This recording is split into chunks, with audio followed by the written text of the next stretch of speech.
Thanks everyone for joining us. My name is Mallory Musoff. I'm the Secretary of Academic Staff here at UW-Madison, and I'll be moderating today's session, Gaining Leadership Through Shared Governance. I'm here today with a fabulous list of colleagues and panelists, Andrew Turner, Nicole Center, Emily Reynolds, Jason Robinson, and Phil Jocumson. Just to orient us a little bit, the purpose of today's panel discussion is for our panelists to discuss how their involvement in shared governance at UW-Madison has helped them develop leadership skills and connect with others across campus. We'll also take time to share a little bit about how you can get involved as well. And then, of course, at the end, we'll take time for a little Q&A. And if you're joining us virtually, I would just kindly ask that you place your questions in the chat, and I'll read them to our panelists. And then if you're joining us in person, please line up to use the microphone in the aisle. And then I have I want to acknowledge David Berg, who is also helping behind the scenes to make this session a success. Calling attention just in the chat, and this will also be shared with colleagues following today's session. We do have some documents shared. We have an acronym soup cheat sheet.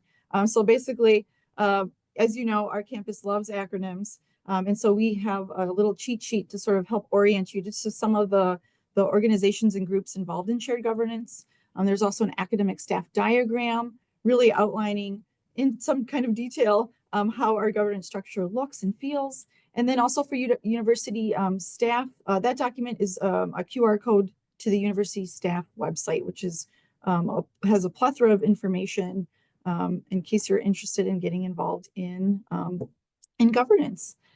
All right, so with that, I'll let our panelists introduce themselves. And so in my list here, we'll start with Jason. Good morning, my name is Jason Robinson. I'm a senior project manager with DeWitt's project and portfolio management office. I grew up here in Madison. My mother was a TA here. My father was at mechanical engineering for 33 years. So I grew up like playing on this campus. It was kind of a home in a lot of ways. I went from here to working in the private sector. I've worked mostly in software development, medical devices, insurance, game development, education software, even in manufacturing. And one of the things I learned is that every company has a unique culture for how they make decisions, and being able to understand how decisions are made is key to being able to influence stakeholders and gain consensus in a project. After working in the private sector for most of my career, I came to the UW in June of 2023, so only about a year and a half ago. I was briefly at ATP, and then I've shifted over to the DeWitt PPMO more recently, focusing on network services projects. Moving to the public sector from private sector, I learned two things. The UW is just like every other place I've worked, in that we have the same kinds of problems. We have the same kinds of personalities, and we work through those in a collaborative way, much the way every other organization does. But the university also has some unique attributes in how decisions are made, like every other organization I've worked with. But one of the things that's interesting to me is that there are unique ways to learn how this culture in this organization makes decisions and approaches problems. The shared governance model is unique in my experience, and being able to join this group helps me get exposure to that and connect with people in a broad spectrum of roles here, and participate in the decision-making process. And then I can use that insight to help me be more effective in my role. So I've only been in shared governance for a few months, but I joined this group specifically to learn more about our organization's culture of collaboration and how decisions are made. Great, thank you. Emily, we have you next. Great. Hi, I'm Emily Reynolds. I use she, her pronouns, and I'm a white woman with dark hair wearing a gray sweater. I'm currently a business analyst and CRM administrator for Salesforce and DeWitt. So I started at UW as a master's student in 2010 and became full-time staff in late 2012 as the coordinator for a graduate program. I started as classified staff, which as a category turned into university staff a year or two later. As a graduate coordinator, you get to know your colleagues in other departments really well. And something I realized was that the ones hired as academic staff made more than those of us hired as university staff. As state employees, all our salary information is public. So I actually individually looked up every university staff and academic staff coordinators, graduate coordinator, and map people's salaries, showing that on average, the academic staff coordinators made about 10,000 more than the university staff coordinators, and then started talking about it with anyone who would listen. The college I was in refused to reclassify me because of the way my PVL was written. So when I left my position, I carefully rewrote the new PVL for my role, pulling together sentences and phrases from the PVLs of academic staff, graduate coordinator postings from other departments, and lo and behold, the college reclassified the position to academic staff. My successor then made way more money than I ever could have, and that began my labor advocacy career that got me into shared governance. Jason, can I ask, did you go through your whole talk, or was that your introduction, or are you going to talk again just before I That was my continue? introduction, yes. Okay, I'll stop there. So that's my introduction, and I'm going to pass it back to Mallory to introduce the rest of the panel. Great, thanks, Emily. Andrew, we have you next. Thanks. Hey everyone, I'm Andrew Jason Turner. You're welcome to call me either Andrew or AJT. I use he, they pronouns, and I'm an application administrator in Learn at UW-Madison team, which is part of Do It Academic Technology. And if it helps you place me in your mind, Learn at UW is the team that supports Canvas and Kilter and our various other teaching and learning tools that are centrally supported here at UW. I guess I can share quickly too. So to compress the past 14 years into one soundbite, I've been a student, employee, or both, but never neither here at UW since 2010, which is wild because it means it's been 14 years. And then as for my shared governance kind of experience, when I became academic staff in 2018, I saw that my district, which was 455 at the time, had representation, and then 2 years later it didn't. So then I sent an email over to the Secretary of Academic Staff and wanted to know more about what all it entailed. And then a week later, I had a PDF appointment letter appear in my inbox saying that I was appointed, which was very exciting for me. Yeah, I guess I'll pass it back to Mallory to introduce our next speakers. Great. We have Nicole Center. Hi, I'm Nicole Center. I'm a department administrator in medical history and bioethics. Before coming to the university in 2014, I mainly worked private sector. I've done everything from phone and online customer service for a little company called Cytel and Doctors Foster and Smith. And then I've done construction, manufacturing, banking, a little bit of that. I served on park boards, art boards, and I was also a high school drama teacher for a couple of years. Very rewarding, very exciting. Working through all that time, I worked on my bachelor's very slowly, but I really enjoyed that because it took me a lot of time. I got to learn as I was on the job. So that was in 2015 was my bachelor's, and then in 2019 I started my pathway to project management and finished that degree in 2022.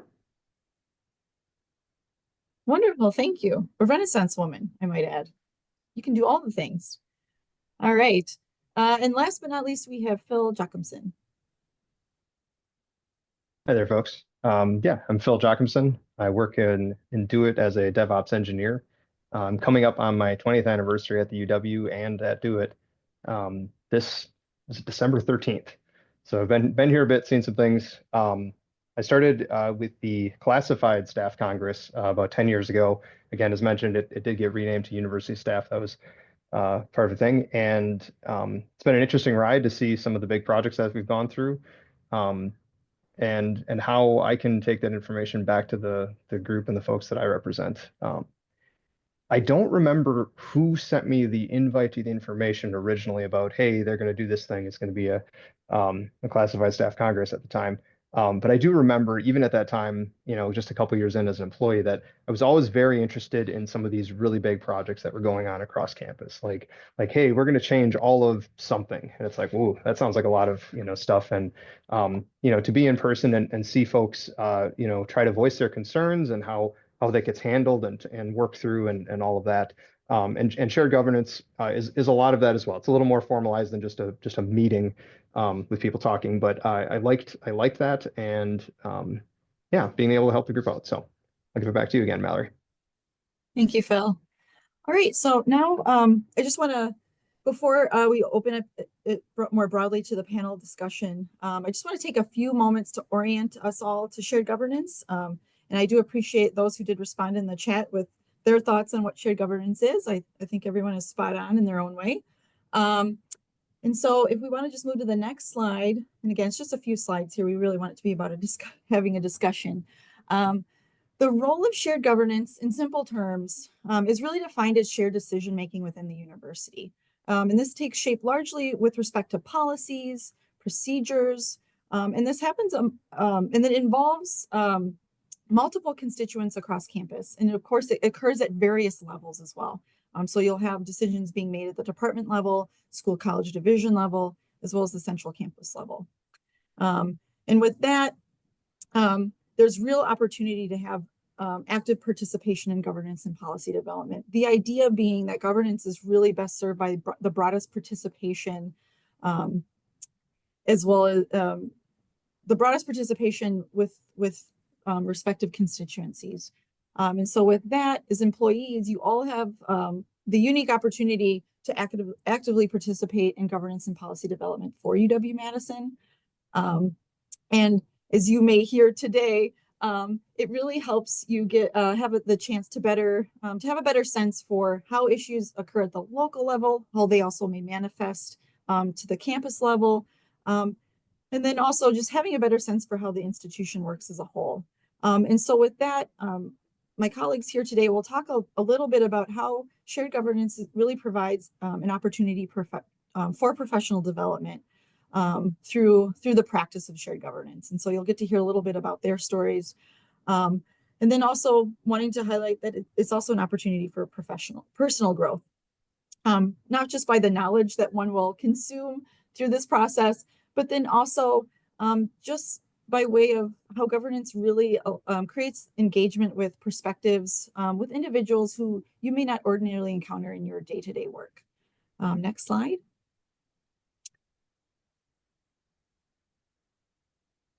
Thank you. All right, so what you're seeing here is really the sort of ecosystem of shared governance here at UW-Madison. We have a strong tradition of shared governance at UW-Madison, and you'll see representation for university staff, academic staff, faculty, as well as students. Academic staff, faculty, and student governance rights, it's worth mentioning, are codified in state statute. And then university rights are articulated in Board of Regents policy. And so here what you're seeing are the respective governance structures for the employee groups as well as students. And of course, you'll see university administration listed. Basically, these are the campus leaders that each of the groups are working with. We work with each other collectively. We also work with each other individually with leadership in ways where maybe there's issues that really pertain more to one group over the other, but they always find a way to sort of work together when it makes sense. And so all of these groups take part by working with university administration in making significant decisions concerning the operation of the university. And so maybe just taking academic staff, just kind of orienting you a little bit to sort of what you're looking at. Each employee group is represented by a decision-making body. And so for academic staff, that would be the Academic Staff Assembly. For the university staff, that would be the University Staff Congress. And each of those bodies have what's called an executive committee. The decision-making bodies meet monthly, typically in the academic year, to discuss topics, to hear presentations from leaders, to make decisions. on certain area topics, but they're supported by executive committees. These executive committees typically meet weekly, and they're really conducting the day-to-day business on behalf of their respective decision-making body. Oftentimes it's talking about issues pertinent, that are happening now, say, for example, workday, shared services, right? That these are big, hard-hitting topics that employees are working through. And so really they're meeting with leaders regularly, staying up to date on those bits of information. They're also providing feedback, what people are hearing on campus, and they're relaying that to leadership. So these things are really important to have. And then last but not least, governance bodies typically have what are called standing committees.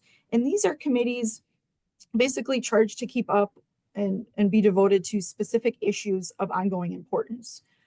So one example we have with academic staff would be the Personnel Policies and Procedures Committee. This committee is charged annually with reviewing our academic staff policies and procedures, making sure that they're current, making sure they're understandable, and any edits that they're making, they have to bring forward before the assembly to be voted on before they can become codified. All right. So with that, I just wanted to go to the last slide. Again, this is really high level, but we do have resources if you're interested in learning more about academic staff, university staff, maybe ways you can participate. There's a plethora of information regarding our respective governance structures. We also, each of our respective employee groups, we also put on programming throughout the year. So these are also ways to maybe dip your toe into the water, if you will, where you can kind of get to know some of the activities we have that are ongoing. One example, and again, I'm coming from academic staff because sort of that's the group that I serve. So by way of example, and I invite Phil to maybe chime in here for our university staff group. But we host in the spring, the Academic Staff Institute. It's a professional development conference. It's one where it's a great way to network. You also can engage in topics that can help you in your own personal development, and also maybe understand some more HR ways you can advocate for yourself in your job. So it's a really fun day. But those are some of the examples, just one example of ways that you can engage, where maybe it's not specific to governance, but it's something that we think gives back to academic staff and helps them in their work. All right, so with that, we can maybe take the slides off and we'll transition to sort of re-engaging with our panel. Each individual has shared a little bit about, in a high-level way, their previous governance experience. But now's the time that we thought it would be really helpful to kind of have the opportunity for the panelists to really describe and share ways in which governance has really been a great professional development opportunity, skills they've been able to develop through these experiences, ways that they've been able to sort of grow their leadership lens. And so we'll sort of start in the same order again. We'll kick things off with Jason. Good morning. So a big part of the work that I'm doing is in Do It, but it spans beyond that. It affects schools and parts of the organization that I don't have a lot of exposure to. And that's one of the gains I get about being part of this group is I get to make connections and hear about the problems from perspectives that I wouldn't ordinarily have any exposure to at all. And that helps me position solutions or move people in a direction that's better serving those other needs I wouldn't be aware of otherwise necessarily. It would be harder for me to gain those perspectives. So that's a big part of the reason that I've started this journey. And I think that's one of the things that's kind of key in my experience is this is just the beginning of that for me. Whereas some of the folks we'll be hearing from in a moment, they've been at this for years. And I'm hoping to kind of follow in their shoes and gain that perspective as well. I don't have a whole lot more to share because I don't have a lot more experience. Yep, that's totally okay. Your experience is still important and valued. Emily. Hi. So, like I mentioned in my introduction, my first foray into shared governance was very informal, using data to advocate for myself and colleagues for more equitable pay. After I left my role as a graduate coordinator, I became administrative support for the Graduate Faculty Executive Committee, which is a subcommittee of Faculty Senate, and actual shared governance now. So through that job, I learned the ins and outs of shared governance on campus, and I especially learned how hard it was to find people to serve on shared governance committees. People don't want to serve. So even when those committees did really important work that I saw was making real change on campus from my role behind the scenes, it was difficult to get folks involved, and so I tucked that away for for future notice. So in spring 2020, the move to virtual made it a lot easier for me to start dropping into other shared governance meetings for the first time. I'm disabled and neurodivergent. Shared governance meetings tend to be at the end of the workday when I'm at my most mentally exhausted and also in the most pain, frankly. So that was really helpful for me and continues to be. Then in early 2021, a coworker approached me about taking over her position on our division's CASI, Committee of Academic Staff Issues. And of course, there was no competition, so I got elected. Really quickly, as the CASI rep for a largely administrative district, I had people reaching out to me with concerns about how requirements for on-site work was making retention very difficult for their department. In one case, for example, someone left their role because of it, got hired at Huron, and then was rehired by the university as a consultant working remotely. I raised those sorts of issues repeatedly with leadership during my term as a CASI rep, and I found especially members of ASEC, the Academic Staff Executive Committee, were really helpful as a sounding board and go-between for those sorts of problems. Then in late 2022, I took a job in Do It, and my new district rep was Andrew, who I knew would be fun and easy to work with. So I volunteered to be the alternate rep for our district. Andrew and I both prioritize transparency and advocacy in our work, and we try new things all the time to engage our district and make sure we are representing them in the academic staff assembly. I found that shared governance is a great way to advocate for workers' issues on campus. It's the best place to learn about high-level initiatives going on, what leadership's priorities and strategy are, what the university's long-term and short-term goals are.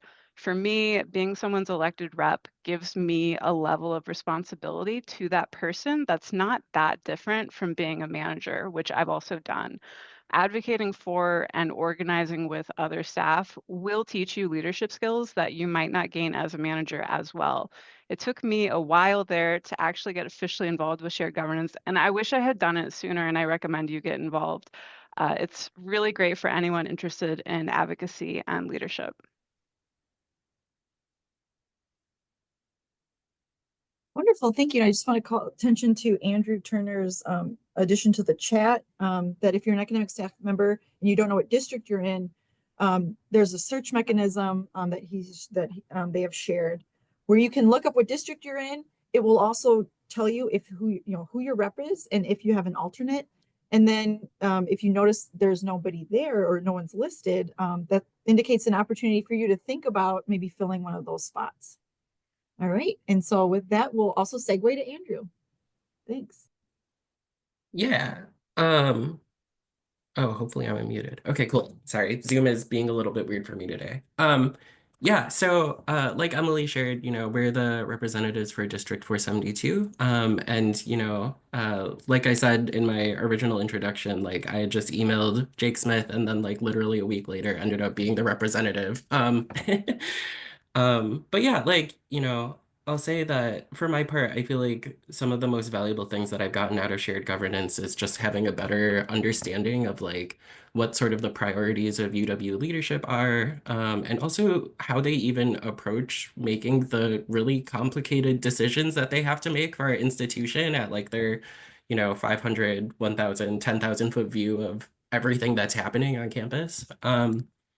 And in particular, I want to highlight my work on standing committees as well. So I've been part of like the PDRC, which is the Professional Development and Recognition Committee. You may have seen a few weeks ago that There was an email that went out about PD grants. I encourage you to apply if there's a professional development opportunity that you're interested in. Anyway, when I was on that committee, you know, I got to make connections with folks from across campus and learn about some of the really incredible work that people are doing that they should get recognized for. And, you know, like being able to build my network with other folks, you know, at UW-Madison who care about our institution and care about, you know, having it be a great place has been really, really valuable. I'm actually the current, one of the current chairs of the Personnel Policies and Procedures Committee too. So if you have a policy question, you're welcome to email me about it. And yeah, it's also been really eye-opening to figure out, you know, ways to make our policy easier to understand and more clear to folks. Yeah, I guess that's pretty much all I have for that. Thank you, Andrew. And then I also want to give a shout out to Phil's addition, just to shout out for university staff that there's some instructions there where you can find out which district you're in. And then also that under the Congress navigation tab, you can find the list of reps by district. So thank you for that. Excellent. All right. And now we'll transition to Nicole. Mine's a little bit longer. I've been here now over 10 years. I joined the university in July 2014, initially as a university staff, and I knew only one person on campus. Before UW, I had been in banking for 8 years, which was a very structured environment. So coming to UW was a real eye-opener, going from documenting like every minute of work I did to some type of employment freedom. Over time, as I transitioned to the role of department administrator and academic staff, I became more involved in shared governance. My first experience came when I was asked to express interest in a governance position, which led to my appointment in the LNS CASI committee, which is fulfilling somebody else's term. It was an eye-opening experience to realize that, unlike in the private sector, I had a voice in campus decision-making processes. In banking, you're told to do the job, you didn't get to make any disagreement, you didn't get to have input into the new policy that was being created. Later, I was invited to serve on the Policies and Procedures Committee, again, filling a vacancy. I was excited about this role due to my passion, I know, weird, for policy and procedures, and I was eager to contribute to the university decision-making process. At my first meeting, however, it made me realize that the focus was primarily on academic staff, specifically their policies, not the university as a whole. But it did make me realize that we did have an influence on the overall policy that was happening on campus. I served on that committee for 4 years and gained a deeper understanding of how intricately the university's academic staff, faculty, and shared governance structures are interwoven. I came to appreciate how our various appointments complement each other and contribute to the broader goals of the institution overall. In May 2024, I joined ASEC and I was asked to fill another term. The opportunity has been incredibly enriching and has deepened my understanding of shared governance at the university level. I find it incredibly fulfilling to provide input on policies that impact various university groups, and I strongly believe that shared governance is a unique and valuable aspect of our campus culture that must be protected, especially as external factors increasingly influence higher education. One of the committees I am currently working on within ASEC is focused on professional development. While the university does offer some opportunities in this area, I believe there is significant room for improvement. The university is a large system, and I understand the challenges inherent in coordinating professional development across the different colleges. However, I believe that professional development should be seen as a continuous process throughout an employee's career, not just something provided at the beginning of your tenure. And by focusing on professional growth throughout the employee lifecycle, we can enhance retention and ensure that our staff continues to develop and contribute to the university's mission over the long term. Serving on these committees has been one of the most rewarding aspects of my work. It gives me a sense of purpose and fulfillment, knowing that I am actively contributing to the betterment of the university community. So far, my favorite part of shared governance that I've worked on, which was a small impact to some, was changing the academic staff policy procedure documents to be gender neutral. I know that impacted a lot of people's lives, maybe not mine specifically, but it impacted somebody and made their life a little bit easier where they could breathe and say, I'm welcomed on this campus. Thank you, Nicole. And then again, last but certainly not least, Phil. Well, we had to pick an order. It's fine. Yeah, we did. We're Yeah, consistent. so to echo lots of things that these folks have said, so in the time that I've worked with the University Staff Congress, seeing again like a lot of these big projects, so like HR design was a big one, the title and total comp, being able to see, some of the cake while it's baking, I guess we'll say, and sometimes prior to, like an official, very polished email message out or printed message out to folks. And being able to provide that feedback to some of those university leaders. As far as benefits to me and to the people that I end up helping out, a lot of this has been touched already, right? Networking, like just hearing what people's days are like in totally different parts with that I normally wouldn't run into, but I might walk past them on campus, but I wouldn't have had as many awesome conversations about how are they helping the university get better at what it does. There's a lot of aspects of paying it forward, right? Like I act kind of as a conduit to try to help and filter some of the good information that we've got that university leadership is able to provide, or that I hear these other university groups, ASEC and all these other folks are coming up with, and like, hey, maybe we should have a policy everybody can agree on something like hostile and intimidating behavior. So yeah, that sounds great. Let's see what we can put together. There's a lot of stuff about strategic thinking. Again, seeing the university think through and act through, all of these big issues that have coming up. We saw the thing with some of the raises come through and how that interaction worked a little bit with the legislature so there's a lot of that. And I'm trying to think of other stuff. Yep. Rich Casson put in the thing about the professional development staff dollars. There's always like a little bit of things like that. As usual, if you go through that list and you look at, hey, who's in my district, find out if there is a representative, you can run for it the next year if there isn't. There's always options like that to get involved. I find a lot of the benefits of being able to work in this area is very similar to, was it the HR's list of classes called like Fully Prepared to Lead. Talking about important stuff that people care about and seeing again, how does that work in their department, and thinking about how that works in my department, and not hearing information only from my existing management structure.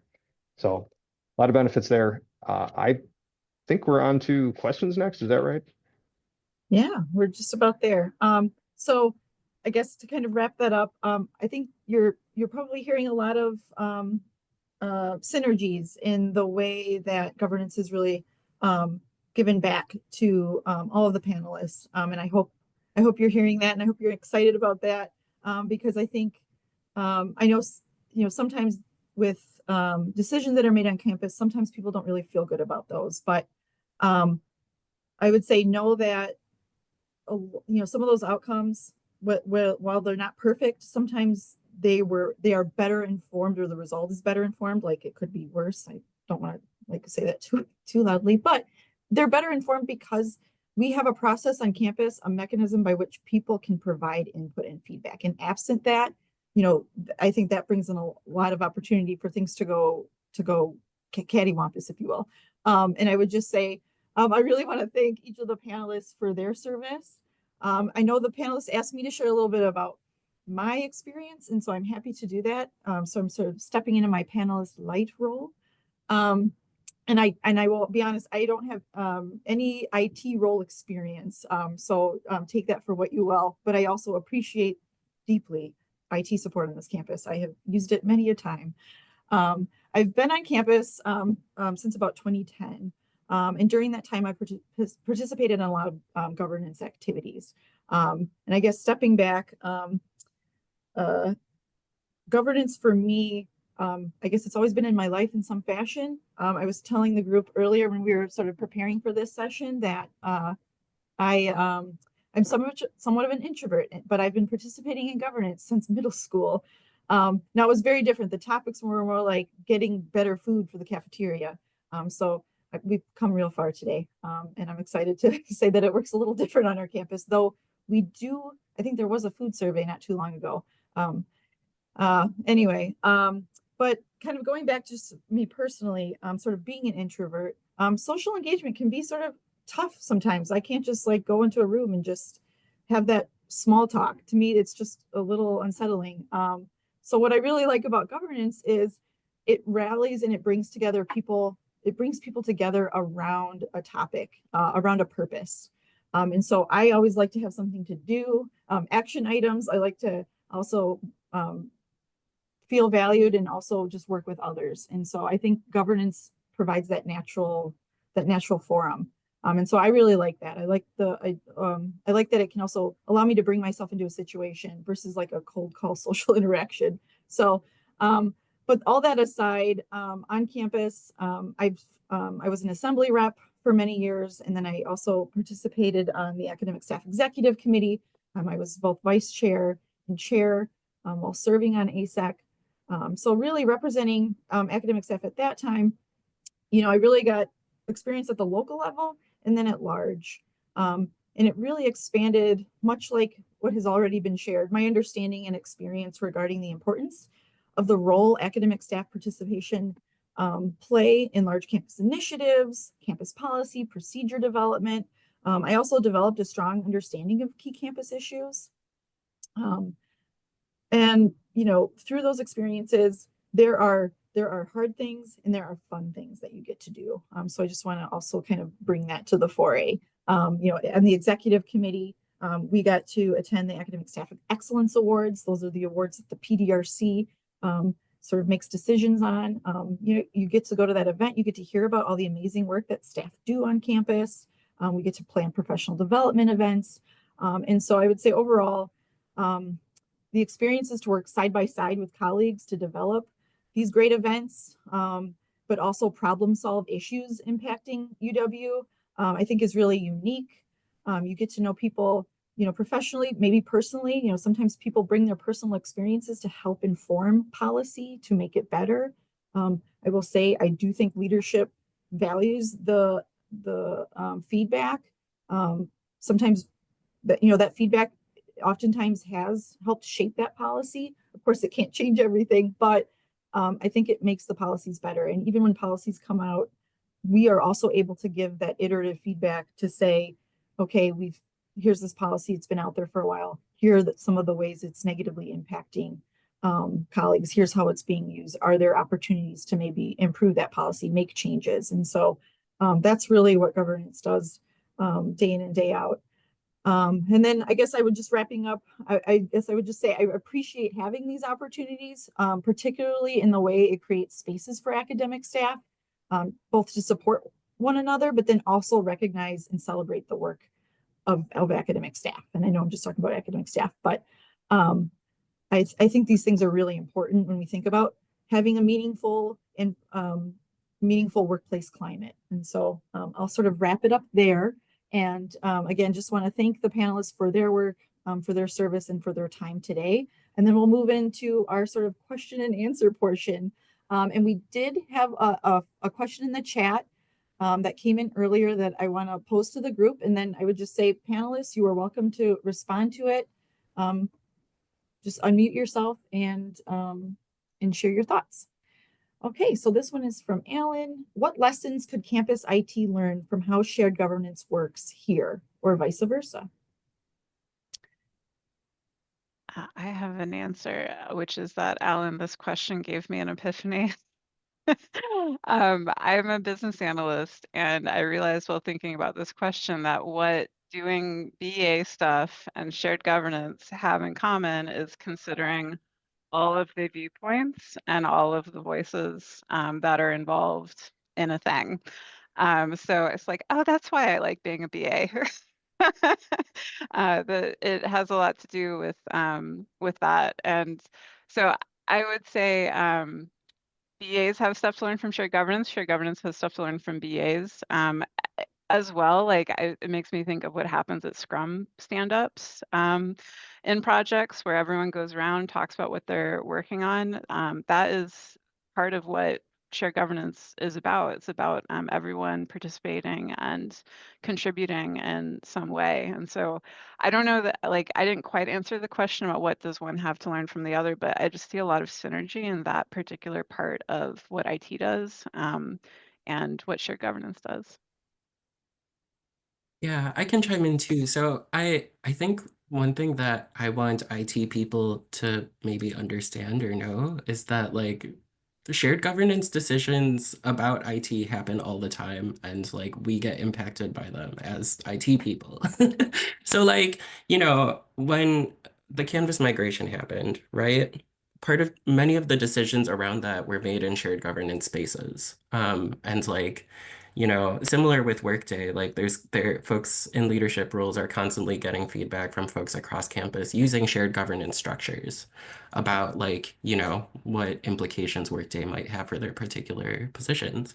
So coming to shared governance, particularly like academic staff assembly and like these larger shared governance body meetings, like one of the great things that you get is to hear from these disparate pockets of campus. Like, I don't know about all the issues happening in research administration in the vet school, um, if I didn't have, access to the space where there's someone from there talking about it all the time. So I think there's a lot that folks can learn about how their systems are impacting campus as a whole, by participating in these spaces.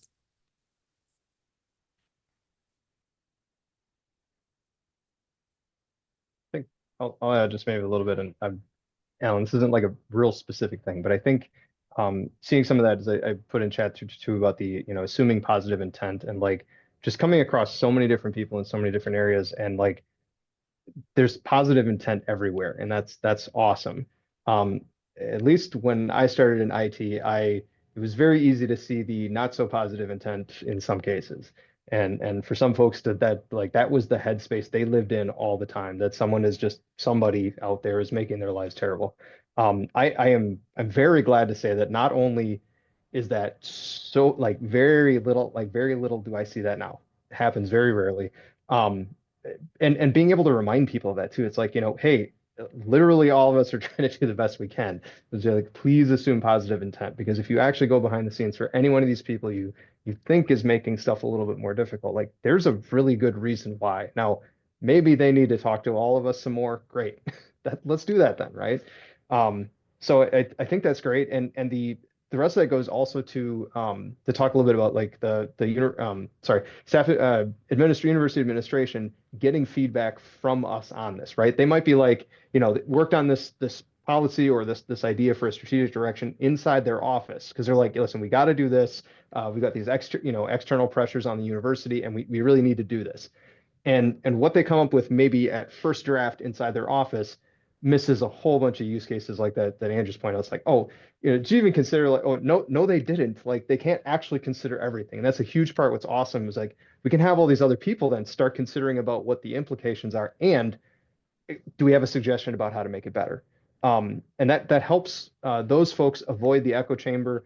Again, same deal with these different groups. Like then I'm just not at a university staff Congress meeting, like in my university staff echo chamber talking to other university staff only about stuff. We get other information from other places. And again, university administration, the higher up you go, the less you hear that direct feedback. And as everyone who's been a manager knows, when you actually have an employee tell you that something's wrong, as opposed to like having to hear rumors about it, like it's so much easier to understand what you might be able to do now. And that just gets amplified, obviously, the further up someone goes in one of those official org structures. So I'll leave it there. I can talk more, but do we have another question? Right, looks like we have one from the room. All right, what leadership skills have you found most valuable in your committee work, and how do they impact your role beyond the committee?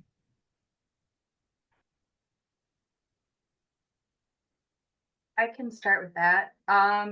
Like Mallory, I'm an introvert. I am not the biggest fan of getting in front of groups and talking and sharing my experience. I'm great at writing it down, but when it comes to talking, not so much. So one of the things it really helps me put myself out there. I know I'm not just acting on behalf of myself, I'm acting on behalf of other people. So it's pushing me to talk and get their story so I can understand how I can help them better. Because my viewpoint is going to be vastly different than other people's viewpoints across campus. especially since we get siloed a lot in our colleges or in our areas. This gives me an opportunity to actually go out and talk to people and make myself talk to people. I don't just hide in my room and do what I need to do there. It makes me be more involved and more cognizant of what's going on around me. So that is one area that's helped there. Does anyone else have anything else to share before we move to the next question?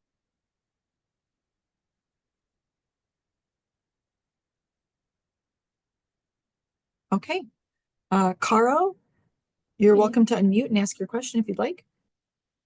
Are you able to hear us? Yes. Awesome.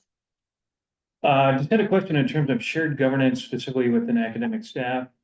Where do you see overlap between shared governance and academic staff and organized labor? And relative to Act 10 having the impact on governance as its exercise, its advocacy for staff, and with the recent court case with Act 10, where do you see that potentially shifting? Panelists, this is a great question. I'm gonna take the first little stab at this and say that yes, so navigating the implications of Act 10 over time has been one of the things that we've had to talk with folks about. Again, going back to that positive intent thing though, what I've seen, again, at least from university administration, is that regardless of the exact word that is in the statute, which is what they're legally required to follow, I've seen them be receptive to suggestions about anything. Now, you know, does that mean we vote on a thing that now we can't vote on? Like, maybe not, but they've been, you know, open to hear this stuff. Now, again, if we can keep on that track, it's like we keep up these relationships and these good interactions with these folks anyways, it's like they're going to assume positive intent from us as well, right? We're not bringing it up because we're trying to be mean or force something on them anyways. Like, we want stuff to be better for all the people we represent. I also just in general, like, hey, yes, there's Act 10, and then I think, again, very recently, maybe there's not.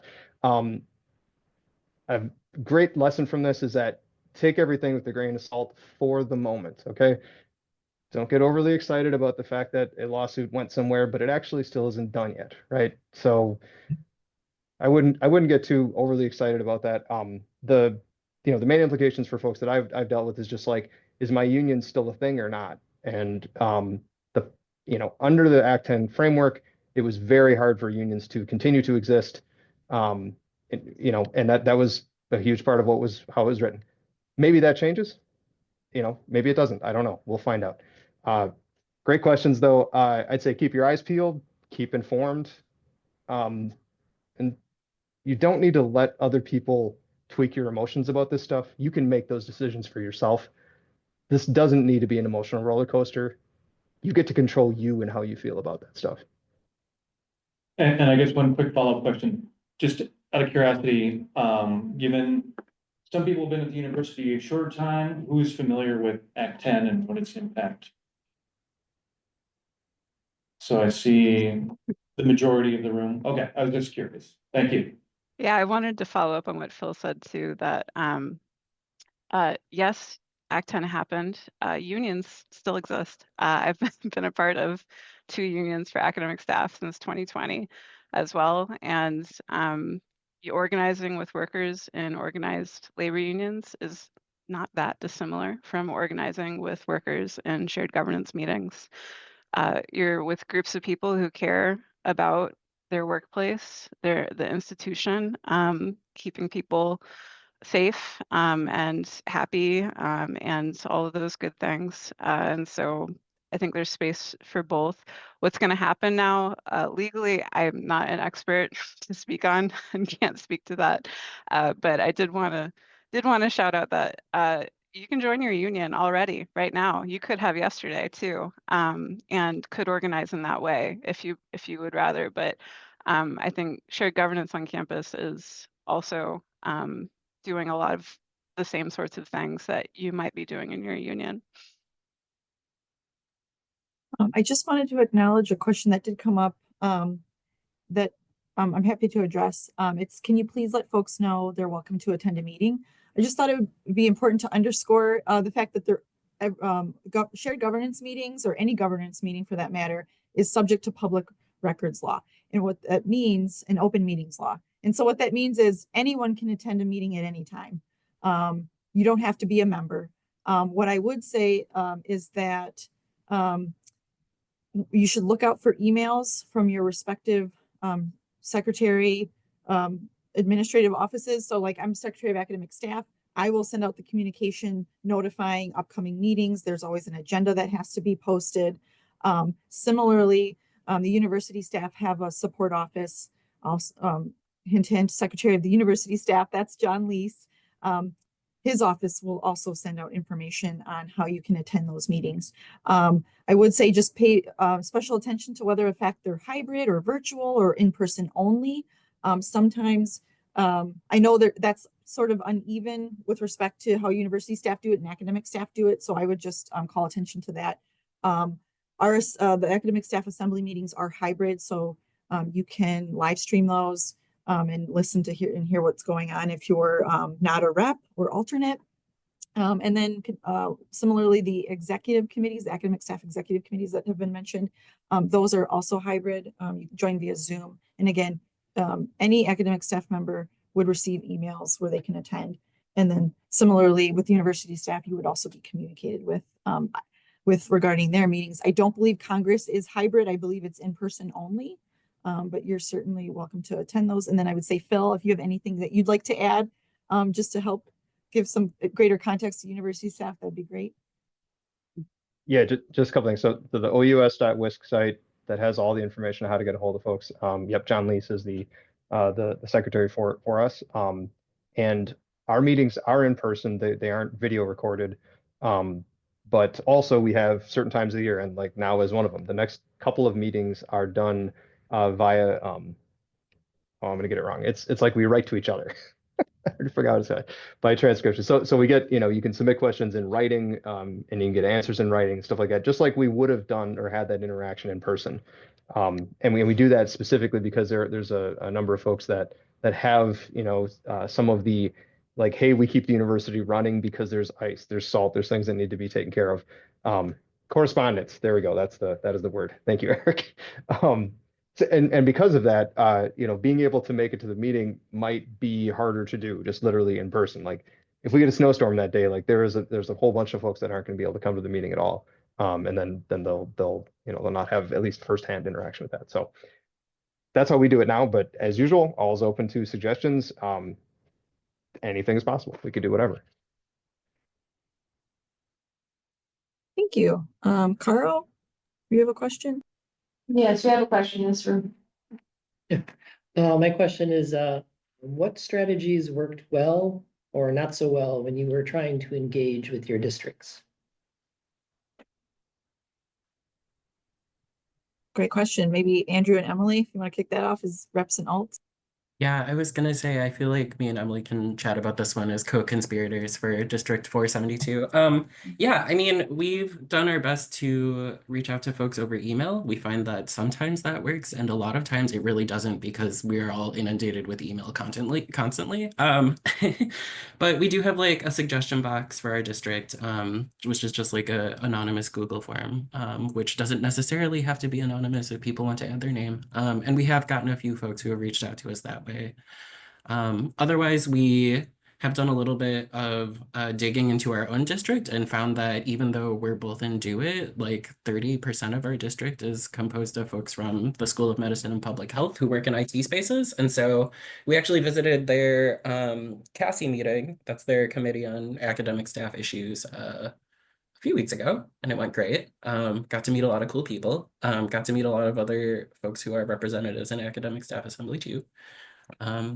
But yeah, we're constantly looking for ways to connect with folks. So if you go to that link that I pasted earlier to find out what district you're in, and you find out that you're in our district, shoot us an email. We'd love to hear from you. So yeah. Anyone else want to share?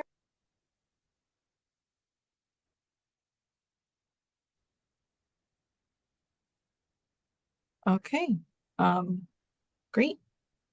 All right, so I wanted to just referring back here to the chat. This sort of, again, touches between the relationship between shared governance and unions. The comment was made, I believe this is Dana Gerber Margie. There was a comment, just sort of following up on that. There was the reference to paid parental leave was celebrated as a union win, but did shared governance also take part in that? Does anyone have anything that they want to share on that topic for context? I can chime in, or Emily. Yeah, Go I ahead. would say Andrew posted, I'll turn it over to Andrew in a second, but I just wanted to say a lot of people do both of those things. And so you might have people doing stuff with union that becomes a shared governance thing and vice versa, just because it's the same human beings interested in that advocacy work. But Andrew, I think, has more to say. Yeah, so I'll just share what I put in reply to that too was the resolution that actually passed in Academic Staff Assembly and also Faculty Senate was drafted in collaboration with folks from various unions, so like UFAS and WU, that's United Faculty and Academic Staff, and then also the Wisconsin University Union, in case you were curious. And yeah, I mean, you know, it was pretty cool to see that, like, you know, we could get these resolutions passed, and then we were, you know, the shared governance side of the story, more or less, is that like we were, we got that passed. We were told that, you know, it's a state budget year, so we're gonna wait and see what happens. And of course, Governor Evers had planned to institute paid parental leave for a lot of people across our state. Didn't end up shaking out that way, but then, you know, folks in leadership here at UW, namely Patrick Sheehan, if I'm not mistaken, was able to go to the Board of Regents and kind of, you know, use that work as like the basis for making an argument that like we should have some kind of paid parental leave policy. And lo and behold, now we have one as of this past July, which is really cool. So yeah, I mean, I guess it's not directly IT related, but all of us IT people are also people, right? So we have to care about, you know, our benefits and our ability to take care of ourselves and the people that we love. And this is a way that we can do that. Here, here. All right. So I think I'm caught up on the chat. So maybe one question to pose to the group. What is one thing that you've worked on with shared governance that you're most proud of? And I'll put that in the chat so people can read and reflect.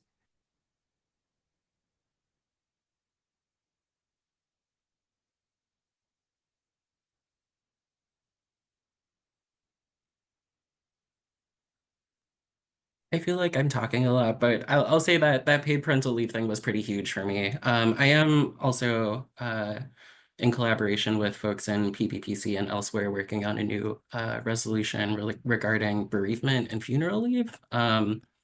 It'll show up in the agenda for next week's meeting, I think soon, if it hasn't already. Basically, as it currently stands, if you want to take off time for bereavement or funeral leave, you have to use your vacation or sick time. And this is not consistent with a lot of the other institutions in the Big Ten Academic Alliance. And it would be cool if we also had a separate leave category for that. So continuing to sort of advocate along that vein. Yeah.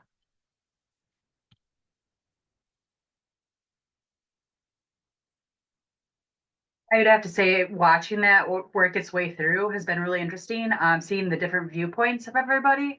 I serve on the CEBC, I advise on the ASIC role, and it's interesting to see how their input is onto what we want to put forward for that, or what we can do, or different options that people think about. Because there's a lot of, the more people you have talking about a process, the more input you get. You get the more diversity thoughts behind it. Like, okay, you know, the Western idea of bereavement. I mean, it doesn't jive with a lot of other people's realities. So it's nice to have that different input of thinking about like, oh yeah, it doesn't work because within the first year, some people it has to be done within the first couple of days. There's so many different areas for us to look at. So I think that one I'm really excited to be listening on and giving a little bit of input, but mostly listening. Excellent. And then I just wanted to say, per Andrew's reference to the bereavement leave policy that will be on the Assembly's December meeting agenda as a first reading. So first readings are basically an opportunity for representatives to provide input and feedback before it will go for vote, likely at the next meeting, which will take place in February, at the February 2025 Assembly meeting. And so I linked to the materials that have already been posted where you can read the draft sort of resolution on that topic. So we have come to the end of our time. It's been a great discussion, great insights from our university staff and academic staff colleagues. And again, just thank you all. And we hope you consider participating in what way feels best for you.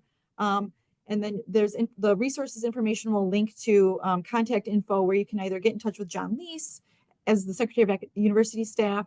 And then of course you can get in touch with me if you're interested in academic staff governance to really just talk about opportunities. Sometimes it's better as a conversation. But I encourage you first to go out and check out the website and the resources to sort of get a sense where you feel like you could serve. And so again, thank you all for listening, and hope you have a great rest of the conference. A lot of engaging activities to come. So thank you all. Bye.